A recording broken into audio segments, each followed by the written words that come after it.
প্রকাশিত হয়েছে ২০২৫ ব্যালন ডিওরের ৩০ জনের সংক্ষিপ্ত তালিকা। সে তালিকায় জায়গা পেয়েছেন দুই Argentine midfielder Alexis Mac Allister এবং স্ট্রাইকার লাউতারো মার্টিনেজ। তবে এ তালিকায় জায়গা পায়নি হুলিয়ান আলভারেস, যে লা লিগায় অ্যাটলেটিকো মাদ্রিদের হয়ে দারুণ একটি মৌসুম কাটিয়েছেন। মূলত অ্যালেক্সিস ম্যাক অ্যালিস্টার লিভারপুলের হয়ে জিতেছেন ইংলিশ প্রিমিয়ার লিগ শিরোপা।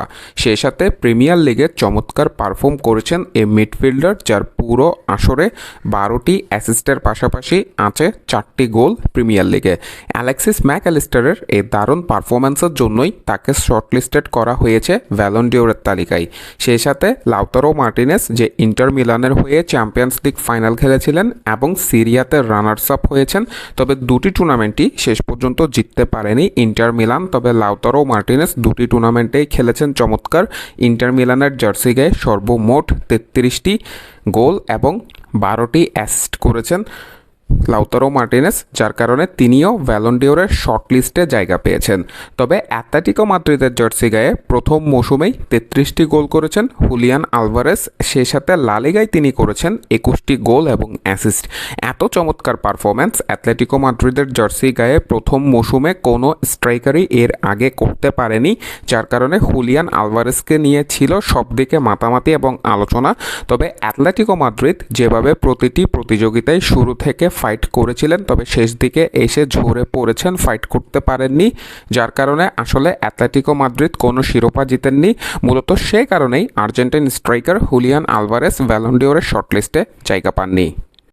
অন্যদিকে লে পিয়াসিন ট্রফির শর্টলিস্টে আবারও জায়গা পেয়েছেন অ্যামি মার্টিনেজ, যে চ্যাম্পিয়ন্স লিগে দারুণ খেলেছিলেন গত মৌসুমে স্টোনভিয়ার হয়ে। স্টোনভিয়াকে কোয়ার্টার ফাইনাল পর্যন্ত নিয়ে গিয়েছেন। প্রিমিয়ার লিগেও করেছেন নিজের চিরচেনা পারফরম্যান্স এবং 2023-2024 গত দুবার লে পিয়াসিন ট্রফিটি জিতেছিলেন এমিলিয়ানো মার্টিনেজ। বর্তমানে ক্লাব পরিবর্তন নিয়ে ব্যস্ত সময় পার করছেন আর্জেন্টাইন এ গোল রক্ষক, এবং তিনিও লে পিয়াসিন ট্রফির শর্টলিস্টে জায়গা পেয়েছেন এবং শেষ পর্যন্ত তিনি এবারও ট্রফিটি জিতে নাকি সেটি জানার জন্য অপেক্ষা করতে হবে। 30 জনের তালিকা থেকে যে 10 জনের শর্ট তালিকা হবে, সেখানে অ্যালেক্সিস ম্যাক অ্যালিস্টার কিংবা লাউতারো মার্টিনেজ কেউ জায়গা পাবে নাকি সেটিও নিশ্চিত নয়। সেটি জানার জন্য আসলে অপেক্ষা করতে হবে। তবে হুলিয়ান আলভারেজের ব্যালন ডিওর শর্টলিস্টে জায়গা না পাওয়াটি ভক্তদের জন্য হতাশাজনক, যেখানে ব্যালন ডিওরের শর্টলিস্টে সর্বমোট 9 জন সবচেয়ে বেশি খেলোয়াড় পিএসজি থেকে জায়গা পেয়েছেন, যারা চ্যাম্পিয়ন্স লিগ জিতেছেন। আপনাদের মন্তব্য মতামত কমেন্ট বক্সে জানতে চাই। মাহের আহমেদ মাহি, এমএস থিংওয়ার্ডস।